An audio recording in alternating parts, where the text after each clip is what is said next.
Today, Ireland native Jack Johnston owns the Cyclopedia shop in Pawleys Island. But for many years, he owned a bike shop in Dallas, Texas, where Lance Armstrong got his start in a bike store that was a competitor to Johnston's. Though Johnston doesn't know Armstrong personally, he's heard many stories about the 7-time Tour de France winner and believes that Armstrong, while a great athlete, is perhaps an even better doper. What he achieved, doping and kept it hidden and kept his enemies at bay, or the doubters at bay, was also a big achievement. Johnston was a competitive racer himself in the 60s and 70s and never considered doping. He says doping is cheating, and you can do that if you want to, in his words, caress your ego. Really, ultimately, you're cheating yourself, except that it does bring wealth and fame.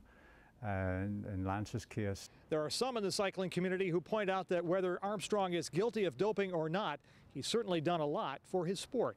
And I'd like for people to remember the positive part of that instead of what's gone on with him in the past. Mary Burrows of Grand Strand Bicycles in Merle's Inlet says if all the great cyclists were also doping at the same time Armstrong was, maybe he was still #1 in the world anyway. And Johnston says you have to keep Armstrong's legacy in perspective. He did, after all, raise a lot of money for his cancer foundation. But Johnston says there's still a huge danger to doping. Is your racing more important than your life? In Pawleys Island, Joel Allen, WPDE News Channel 15.